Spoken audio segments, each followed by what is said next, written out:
estudiando una fe sencilla y se refiere, como le dije anteriormente, al carácter de los cristianos, al carácter de un verdadero hijo de Dios.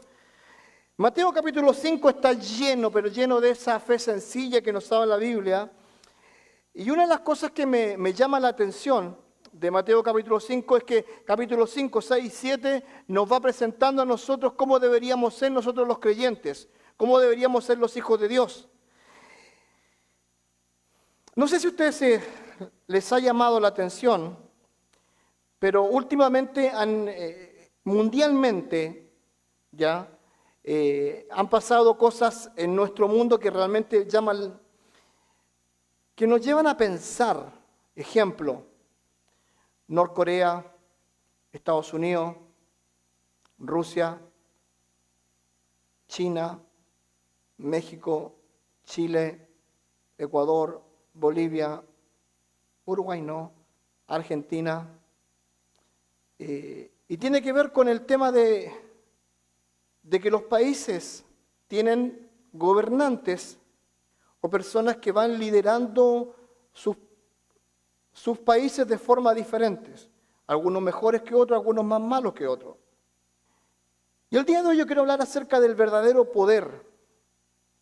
Ahora, ¿qué tiene que ver esto con la Biblia? Tiene mucho, mucho que ver. El poder es algo que nosotros, si alguien lo tiene, puede hacer grandes cosas. Si uno tiene una mente social, política, aún religiosa, con un buen fin, puede llegar a lograr muchas buenas cosas. Pero cuando tiene una mente que está enfocada en sí mismo, en su proyecto, en su trabajo, en sus ideas, en su ideología, lamentablemente no va a hacer mucho. O va a condenar a su país a un desastre total. Ahora, ¿qué tiene que ver esto con el verdadero poder, con lo que voy a predicar al día? Mucho, pero mucho, mucho.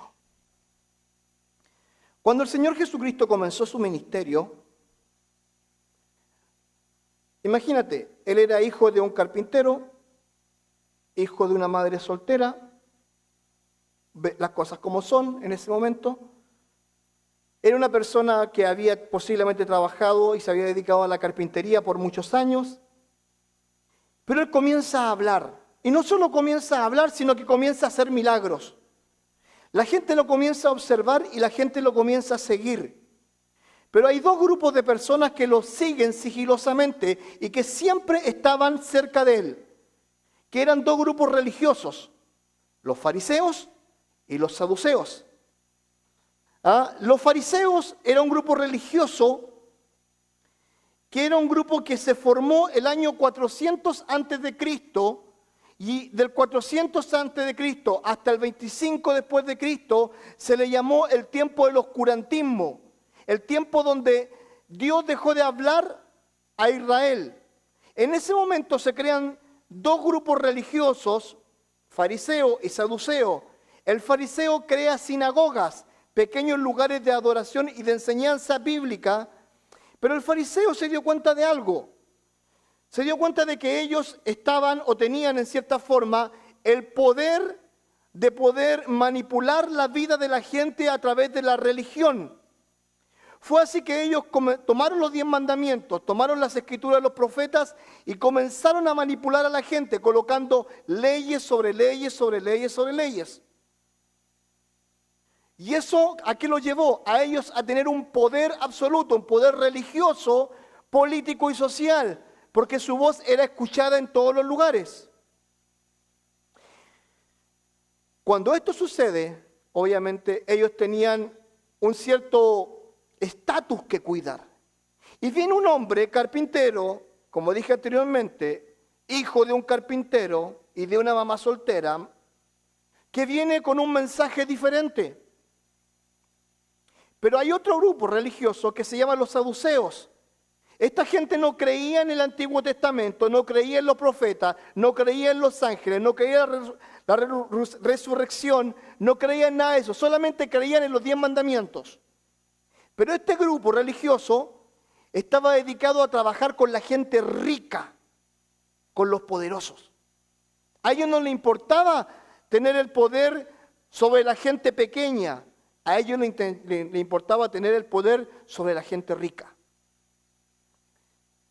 Y cuando Jesús se aparece, y se aparece de una forma extraordinaria en la vida del pueblo de Israel, ellos ¿qué comienzan a perder? Influencia y poder. Ya la gente no los escuchaba como antes. Estaban escuchando a un predicador, como dije anteriormente, sin un background tan relevante según ellos, sin un trasfondo relevante. Dicho esto, después de haber explicado esto, el Señor Jesucristo se dio cuenta de las intenciones de esta gente y hace una aclaración. Y escuchen bien esto. Dice lo siguiente, Mateo 5, versículo 17. No penséis que he venido para abrogar la ley o los profetas.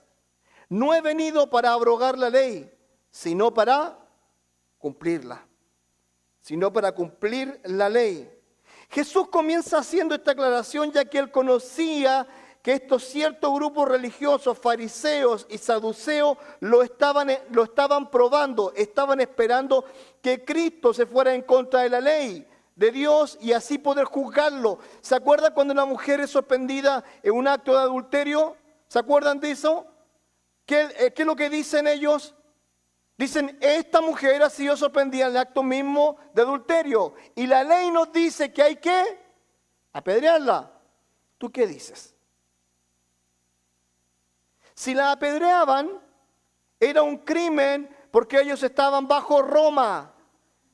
No eran una nación libre, estaban bajo los romanos. Y si la apedreaban, estaba yendo en contra de la justicia romana.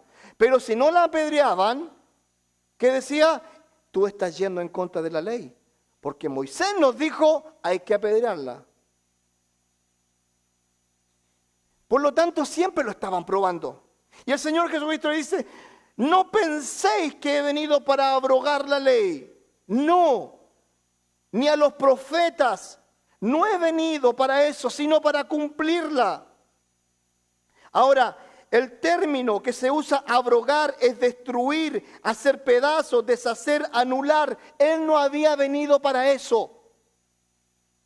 Él había venido para cumplirla. Ahora, hay tres características. Número uno, llevar a cabo todas las demandas en una obediencia perfecta. Dos, dar una interpretación de la ley acertada y nueva. Tres, poner fin a las leyes ceremoniales y rituales. Se los voy a explicar súper fácil. Cuando está diciendo, cuando habla de la obediencia, ¿se acuerdan cuando el Señor Jesucristo se bautizó? El Señor Jesucristo se bautiza y Juan le dice a Juan Bautista, yo no soy digno de bautizarte a ti, porque mi predicación es arrepentidos porque el reino de los cielos se ha acercado y tú no tienes de qué arrepentirte, no eres un hombre pecador. Pero ¿qué es lo que dice Jesucristo? Para cumplir la ley estoy. Y la ley decía que a los 30 años un sacerdote era consagrado a Dios. Y la forma de consagrarlo en ese momento fue en el bautismo. Se cumplió la ley de Dios. Cuando habla acerca de que Él quería darle una nueva interpretación a la ley, ¿se acuerdan ustedes cuando el Señor Jesucristo le habla en cuanto al adulterio y dice, se dijo, pero yo digo que cualquiera que piense en su corazón tener a esa mujer ya adulteró? Le dio una interpretación nueva. Y en tercer lugar, dice, pone fin a los ceremoniales y rituales. ¿Se acuerdan ustedes cuando los discípulos de Cristo van a comer y no se lavan las manos? ¿Y qué es lo que les dijo el Señor Jesucristo? ¿Qué es más importante para ustedes? ¿Lavarse las manos en un rito o tener un corazón cercano a mí? Por eso el Señor Jesucristo, Él no vino a abrogarla, sino que Él la puso más arriba de lo que ellos mismos pudieran pensar. Por eso le dice, yo no he venido a eso, no he venido a corromper la ley. No, para nada, he venido a cumplirla. Ahora, cuando está hablando acerca de la ley, está hablando de los 10 mandamientos. No está hablando de todos los mandamientos que los judíos, fariseos, habían colocado a la gente. Ese tremendo peso, horrible peso le han puesto a la gente. Lucas 16 dice lo siguiente, con respecto a la ley, dice, la ley y los profetas eran hasta Juan. Desde entonces el reino de Dios es anunciado y todos se esfuerzan por entrar en él. La ley y los profetas. El Señor Jesucristo lo único que está haciendo está exaltando la ley y a los profetas. Ahora, lo que hizo Cristo cuando les dijo, yo no he venido a abrogar la ley ni a los profetas, ¿sabe lo que Él está haciendo? Se está colocando un parche antes de la herida. O sea, antes de que ustedes me acusen, yo les digo así, ustedes deben entender, y escuchen bien esto, que yo no he venido a eso. No he venido a eso, ¿sabe? Porque el Señor Jesucristo entendía el corazón de ellos. Es omnisciente, Él sabe todo. Y Él sabía que en el corazón de estas personas lo único que había, y escuche bien esto, lo único que había era un deseo absoluto de intentar ver caer al Señor Jesucristo. Ahora, Jesús cumplió la ley en su vida. Y voy a colocar algunos ejemplos de cómo Jesús cumplió la ley. Ejemplo número 1, la profecía. Pero tú, oh Belén Efrata, aunque eres pequeña entre las familias de Judá, de ti me saldrá el que será gobernante de Israel, cuyo origen es antiguo desde los días de la eternidad. Eso está en Miqueas. ¿Cuándo se cumplió? Jesús nació ¿dónde? En Belén de Judea, en días de Herodes. Y aquí unos magos vinieron del oriente a Jerusalén. Segunda profecía, hay cientos de profecías acerca de Cristo, pero solamente tomé 3. Dice lo siguiente, entonces Isaac dijo a Abraham, su padre, Padre mío, y él respondió, heme aquí. Hijo mío, le dijo, he aquí el fuego y la leña, pero ¿dónde está el cordero para el holocausto? Abraham respondió, Dios mío, Dios mismo proveerá el cordero para el holocausto. Hijo mío, e iban los dos juntos. ¿Cuándo se cumplió? Dice lo siguiente, al día siguiente Juan vio a Jesús que venía hacia él y le dijo, he aquí el Cordero de Dios que quita el pecado del mundo. Un detalle acerca de ese pasaje, antes que se me olvide. Cuando en Génesis capítulo 22, Abraham y su hijo Isaac van caminando, Dios no proveyó un cordero, Dios proveyó un carnero. ¿Por qué? Porque el cordero estaba reservado cuando Juan lo anunciara. He ahí el Cordero de Dios que quita el pecado del mundo. Interesante, ¿no? Poderoso cómo se va cumpliendo. Y lo tercero, dice, profecía, dice que él fue oprimido y afligido, pero no abrió su boca, como un cordero fue llevado al matadero y como una oveja que enmudece delante de sus esquiladores. Tampoco él abrió su boca. Isaías 53:7, 700 años antes que Jesús pasara este evento, 700 años después, vea lo que dice. Y siendo acusado por los principales sacerdotes y por los ancianos, no respondió nada. Entonces Pilato le dijo, ¿no oyes cuántas cosas testifican contra ti? Él no le respondió ni una palabra, de manera que el procurador se maravillaba mucho. Entre esa profecía y el momento en que Cristo es acusado, pasaron 700 años.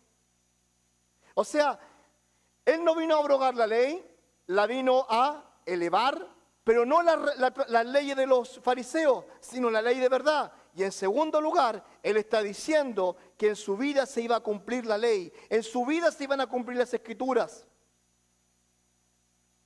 Por eso los fariseos estaban perdiendo poder, porque la gente veía en Cristo que pasaban cosas en su vida. Ahora, es interesante porque las palabras de Cristo tienen autoridad. Dice Mateo 5:18, Porque de cierto os digo que hasta que pasen el cielo y la tierra, ni una jota, ni una tilde pasará de la ley hasta que todo se haya cumplido. ¿Sabe? Hay una frase que me llama la atención, que es una frase que ocupaban los césares. ¿Usted conoce a los Césares? No es César Sala, por si acaso. Los Césares eran los gobernantes romanos.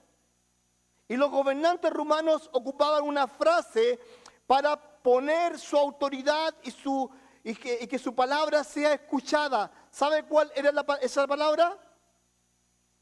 De cierto os digo. La palabra que ocupó el Señor Jesucristo, de cierto os digo, la ocupaban los Césares, la ocupaban las grandes eminencias, la ocupaban las personas con autoridad. Cuando Él está diciendo, de cierto os digo, está diciendo, aquí la autoridad, ¿quién es? Soy yo. Por sobre los fariseos, por sobre los saduceos, por sobre la gente que estaba allí, Él está diciendo, yo soy la autoridad. Y es tremendo golpe a la moral, al orgullo de los religiosos en ese momento. ¿Cómo es posible que él, el hijo de un carpintero y de una madre soltera, tenga el atrevimiento de decir, de cierto os digo? La pregunta es, ¿en el pasaje usted ve que alguien se levantó y dijo algo? Generalmente pasaba que alguien decía algo, pero aquí todos se callaron, porque las palabras de Cristo las decía con autoridad. Es interesante, sabe que las palabras de Él retumbaban en la vida de las personas, producía cambios espectaculares, pero hería el orgullo de aquellos que simplemente lo único que hacían era querer dominar con el poder a la masa. Ahora, Jesús enseñaba con autoridad. Escúchenla, este es el último versículo del Sermón del Monte, es el último. Dice así Mateo 7, 28 y 29. Y cuando Jesús terminó estas palabras, la gente se admiraba ¿de qué? De su doctrina. Porque les enseñaba como quien tiene ¿qué? Y no como quién. Y los fariseos y saduceos. Esa es la diferencia. El Señor Jesucristo les enseñaba con autoridad. Es interesante esto, que el Señor Jesús enseñaba de una forma tan profunda, tan potente, que nadie podía debatirle.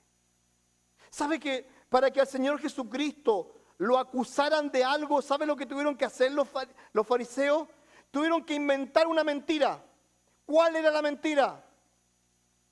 El templo lo destruiré en 3 días y en un día y al tercer día lo voy a... Él no se estaba refiriendo al templo de Jerusalén, Él se estaba refiriendo a su templo. Que su templo, el cuerpo de Él iba a ser destruido, iba a ser completamente torturado, roto por nosotros, pero que al tercer día se iba a levantar.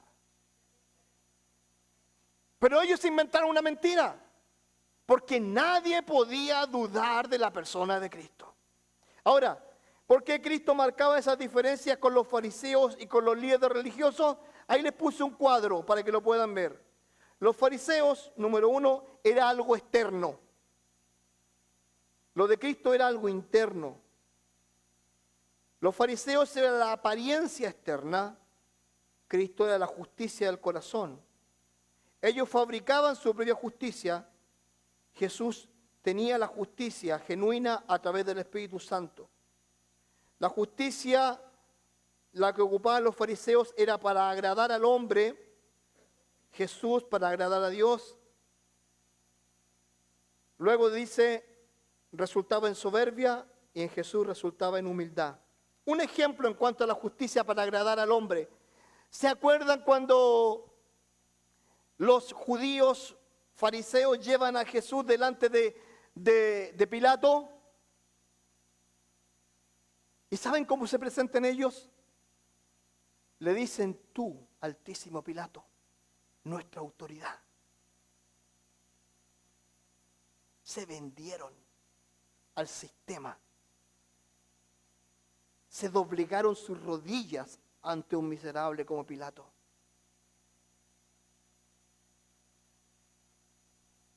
Siempre queriendo adular a los demás. El verdadero poder. Versículo 18 dice lo siguiente: porque de cierto os digo, hasta que pasen el cielo y la tierra, ni una jota, ni una tilde pasará de la ley hasta que todo se haya cumplido. Cada verso de la palabra de Dios es importante. En ella encontramos no solamente salvación, sino que encontramos nuestro refugio, encontramos consuelo, encontramos paz, encontramos tirones de orejas a veces. Cuando la Biblia dice que es una fuente de agua viva, es porque es así. Cuando espiritualmente estamos secos, cuando espiritualmente estamos tristes, en ella vamos a encontrar la frescura maravillosa de la palabra de Dios. Pero si nosotros no experimentamos eso, lamentablemente, siempre vamos a estar disconformes con Dios. Porque siempre vamos a estar buscando algo que nos haga sentir. Pero más que sentir, algo que nosotros podamos leer, entender, amar y respetar. Esta semana estuve con una mujer y su esposo el día martes en una reunión muy triste.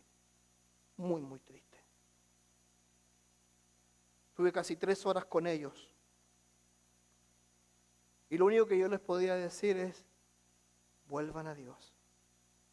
Así como están, no van a llegar a ningún lado.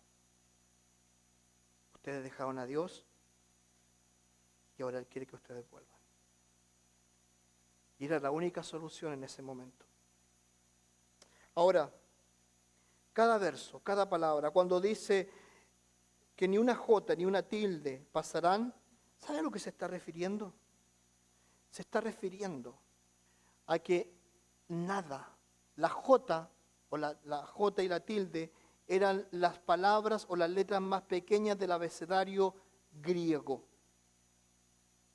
Ninguna palabra, ningún punto va a pasar. ¿Por qué? La Biblia dice en 1 de Pedro 1:25, mas la palabra del Señor permanece para siempre. Y esta es la palabra que por el Evangelio os ha sido anunciada. La palabra del Señor permanece para siempre. ¿Sabe usted que cuando nosotros nos vayamos de esta tierra, este libro va a seguir siendo predicado? ¿Sabe usted que cuando nosotros nos vayamos de esta tierra, alguien va a ocupar este púlpito que no sea yo y se va a seguir predicando la palabra? ¿Sabe algo? Esta palabra es poderosa. Por eso ni una jota ni una tilde, nada va a pasar. ¿Hasta cuándo? Hasta que todo se haya cumplido. Hasta que todo se haya cumplido. ¿Qué significa esto?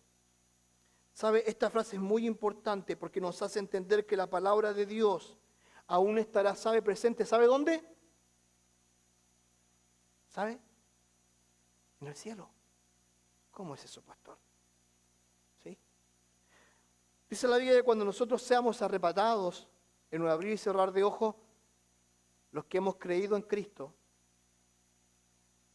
que vamos a ir delante de la presencia de Dios, pero las cosas aún no van a pasar todas. Eso no es el fin. Eso es el principio de lo que viene. Y la palabra de Dios aún va a seguir retumbando en el cielo. Porque la Biblia dice que es para siempre. Y si es para siempre, ¿el siempre tiene un final? ¿No? Siempre la palabra de Dios va a estar activa. Siempre la palabra de Dios va a estar avanzando escatológicamente, que escatológicamente significa eventos futuros de lo que va a pasar. La palabra de Dios jamás va a ser derribada. ¿Cuántos gobiernos, cuántos imperios han querido frenar la palabra de Dios? ¿Cuánta gente ha muerto por la palabra de Dios? En la antigua Rusia comunista, los cristianos se reunían en lugares escondidos. En la China, los cristianos se reúnen en lugares escondidos. ¿Cuántas veces han querido destruir la palabra de Dios y no pueden destruirla? Porque ni una jota ni una tilde pasará, porque Dios protege su palabra.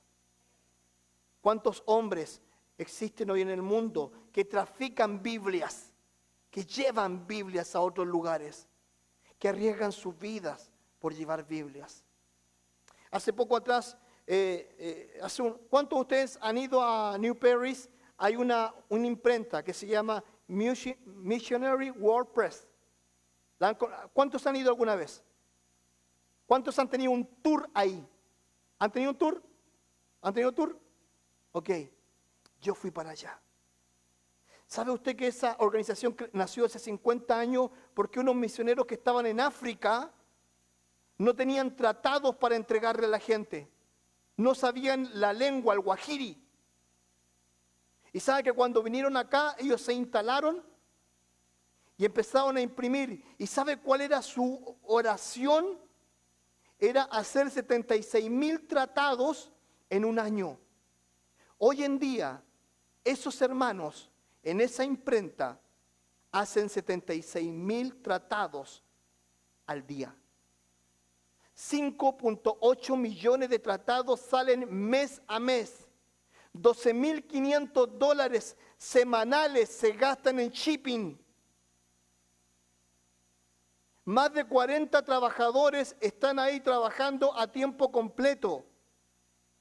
Entre que traducen un tratado de una lengua a otra lengua, son 2 años de estudio. Y déjame decirte algo más. Esto es lo más importante de todo. Nunca han dejado de imprimir un tratado. 380 diferentes lenguas traducidas. ¿Quieres ir a que Dios te hable a través de su palabra? Anda a ese lugar. Anda. Y vas a salir con lágrimas. Y yo le pregunté al Señor ahí, ¿hace cuánto tiempo trabajas acá? Hace 26 años. ¿Y alguna vez Dios ha dejado de proveerles a ustedes como organización? Dice, no tenemos todo lo que queremos, pero tenemos lo que Dios nos da.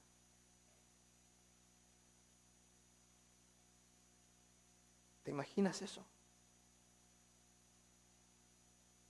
La palabra de Dios no se puede detener. A veces nosotros la tenemos para compartir y no lo hacemos. No compartimos esa maravillosa palabra.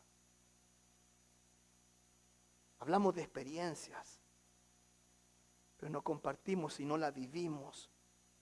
Si este libro no te habla, algo está pasando en tu vida. Si este libro no te habla, es porque hay un pecado que posiblemente no te deja avanzar en tu vida. Si este libro no quebranta tu corazón, y si a este libro no lo amas, ¿sabes lo que eres? Como un riachuelo con aguas estancadas. Vives una vida de religión, pero no una vida. Escucha bien esto. Que derrama y que entrega agua a otros. Te estancaste. ¿Sabes lo que produce la religión? Es que se estanquen. ¿Cuántos amigos tengo que saben mucho de la Biblia, pero que no dan nada? Que no sea ese tu problema. Una enseñanza adecuada de las Escrituras, Mateo 5:19. De manera que cualquiera que quebrante uno de estos mandamientos muy pequeños y así enseñe a los hombres, muy pequeño será llamado en el reino de los cielos. Mas cualquiera que los haga y los enseñe, este será llamado grande en el reino de los cielos. Un maestro no calificado. De manera que cualquiera que quebrante uno de estos mandamientos muy pequeños y así enseñe a los hombres, muy pequeño será llamado en el reino de los cielos. La importancia de ser un buen maestro calificado en las Escrituras. La Escritura no se debe tomar a la ligera. ¿Ah? Posiblemente usted tiene cierta experiencia, expertise en poder hablar de algunas cosas. Pero si usted va a enseñar la palabra de Dios, permítame decirle algo. Enséñela correctamente. ¿Sabes una cosa? Una de las cosas que me da temor a mí como persona, como pastor, porque Dios me llamó a esto. Y siempre digo esto. A veces con mi esposa hablamos, si mi esposa y yo hubiésemos querido venir a Estados Unidos a ganar plata, te aseguro algo, nos iría bastante bien. Pero yo decidí tomar la decisión de estudiar la Biblia, prepararme y entregarla. Pero no solamente es conocimiento, es tener una vida. ¿A qué voy con esto? Y esto, por favor, escúchalo bien. Y siempre lo digo y lo repito y lo repito. Si el día de mañana tu pastor Francisco no está calificado para estar en este púlpito y tú ves que su vida moral y personal no está acorde con el púlpito tienen toda libertad de decirme, váyase. No queremos gente así en esta iglesia. ¿Por qué? Porque dice la Biblia que cualquiera que quebrantare uno de estos mandamientos, quebrantare la palabra de Dios, y escucha bien esto, quebrantare la palabra de Dios, no dice que va a perder su salvación, dice que en el reino de Dios va a ser visto como un pequeño.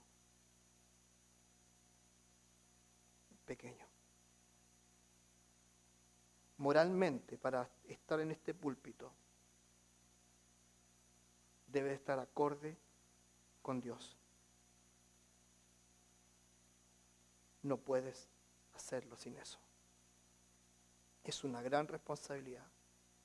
Y el Señor me va a demandar a mí. Pero también es para ustedes. Muchos de ustedes están discipulando. Están tomando un discipulado. Están enseñando a otros. ¿Qué es lo que deben hacer? Su vida debe estar acorde. Acorde para enseñar la palabra de Dios. No cualquiera puede enseñar. Todos podemos hacerlo. Pero hay que hacerlo bien. Amén. La importancia de un maestro calificado, dice la Biblia en Santiago 1:22, pero sed hacedores de la palabra de Dios y no tan solamente oidores, engañándoos a vosotros mismos. ¿Ah? Es como el cura Gatica. ¿Conocen al cura Gatica? Predica, pero no practica. Es el cura Gatica. Él predica, pero no practica la vida. No vive de acuerdo a esto. Por eso al Señor Jesucristo no le podían decir nada. Porque su vida era tan poderosa, era tan fuerte, su persona era magnética, poderosa, que nadie le podía decir nada. Dice Santiago capítulo 3, versículo 1, en la versión latinoamericana, dice así: hermanos en Cristo, no debemos de tratar de ser todos maestros, pues bien sabemos que Dios juzgará a los maestros, ¿qué dice? Más estrictamente que los demás. ¿Qué está diciendo con esto? Es una gran responsabilidad enseñar la palabra de Dios. Pero no porque diga esto va a decir, entonces nunca voy a enseñar la palabra de Dios. Tampoco se escude en eso. No lo haga. Y siempre recuerde el consejo de, ¿ustedes conocen, no? Del abuelo de Spider-Man. Un gran poder, gran responsabilidad. Y tenemos este gran poder que Dios nos da de enseñar la palabra de Dios. Un maestro calificado dice así: Mas cualquiera que los haga y los enseñe, este será llamado, ¿qué dice? Grande en el reino de los cielos. Grande. Este es el verdadero poder de ayudar a otros, para que la gente mejore su vida, su existencia. ¿Sabe cuando conozco muchos amigos que yo viví situaciones muy lindas con ellos, amigos que estaban metidos en la droga, unos en el trago, y cuando nos conocieron a Cristo, ellos cambiaron rotundamente su vida. Yo te voy a colocarte, y espero que ella lo escuche.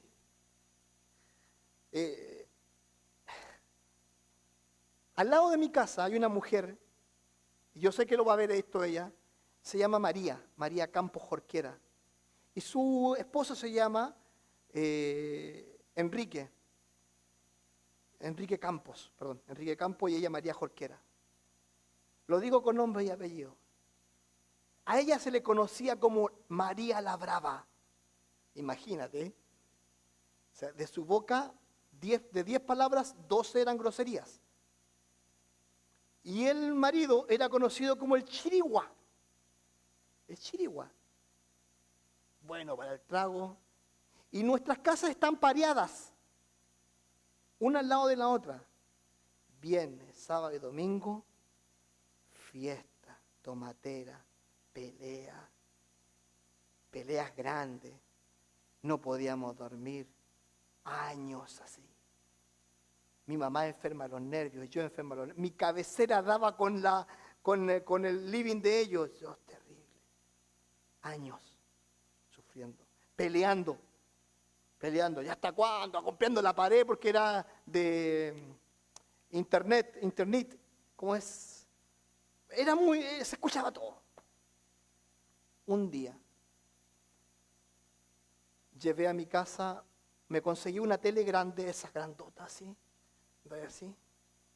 Traje un video VHS y en el patio coloqué una película que se llama La Cruz y el Puñal, la historia de Nicky Cruz. E invité a todos los vecinos. Entre ellos, ¿saben quién llegó? María la Brava. Sentadita ahí, me conseguí unos bancos en la iglesia. Imagínense, tenía 14, 15 años y andaba con unos bancos de la iglesia, yo solo. Pero yo sabía que tenía que predicarle a mis vecinos. Y puse la película La Cruz y el Puñal. ¿Sabe que en ese día esa mujer recibió a Cristo? Pero eso no es todo. Después su esposo, después sus 5 hijos reciben a Cristo. Después vinieron a nuestra iglesia. Hoy en día ellos son pastores. Son pastores. E instalaron una iglesia, ¿dónde? Al lado de la casa de mi papá. Así que ahora tenemos culto el día domingo y el día miércoles. Pero ¿qué importa? ¿Qué importa?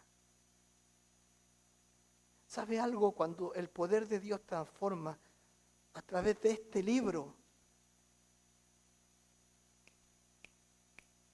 los cambios son instantáneos. Nunca más la vi con un trago, nunca más la vi borracha, nunca más. Él nunca más lo escuché decir un garabato, una insolencia. A sus hijos yo los discipulé, me tocó bautizarlos. Qué honor más grande ser un buen maestro.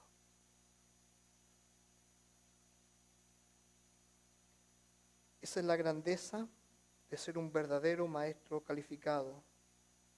Dice maestro Mateo 20:26, mas entre vosotros no será así, sino que el que quiera hacerse grande entre vosotros será ¿qué?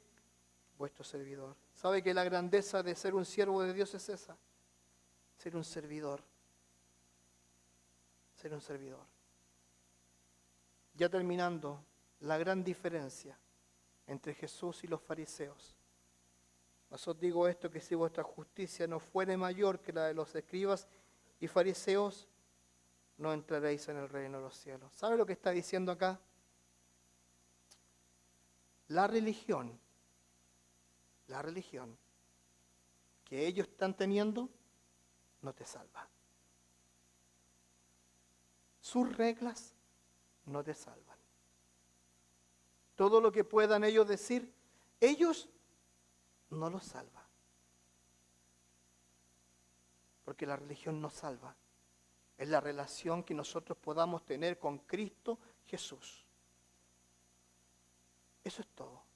Si yo tengo una relación con Él, permanente, diaria, constante, te puedo asegurarte esto. ¿Ah? Ahí viene el terremoto, el tsunami. No entraré, esa gente no va a entrar al reino de los cielos.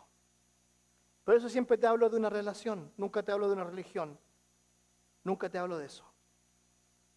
Para concluir, los fariseos y los escribas no eran creyentes en Dios. Ellos seguían una religión. Y acá te está diciendo que ellos no iban a entrar al reino de Dios. ¿Sabes algo? A veces saber tanto sin tener un compromiso real con Dios nos hace ser ciegos. Y nos ponemos a mirar la paja en el ojo ajeno y no somos capaces de ver la tremenda viga que está en nuestro ojo. Te invito a esto. No seamos fariseos. Seamos transparentes, seguidores de Cristo. Amén. Yo le invito a eso. Ese es mi desafío para usted. Por eso los 10 mandamientos, por eso el sermón del monte es tan bello. Porque habla de nuestro carácter con la persona de Dios, cómo debemos ser como Él. Así que yo les invito a que ustedes, esta semana, tengan un romance con la palabra de Dios.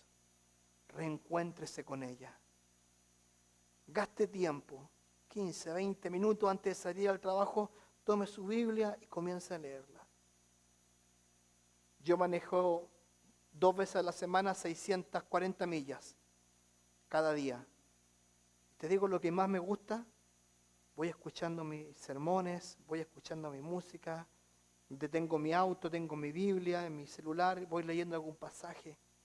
No lo hago siempre, pero quiero tener esa cercanía con Dios. Quiero que Él me hable, quiero disfrutar de Él. Disfrute de Dios, conózcale a Dios, ámele a Dios, hágalo. No viva la vida rutinariamente. ¿Quiere salir de la rutina? Invierte los primeros 15, 20 minutos con Dios. Y vas a ir de la rutina. Amén.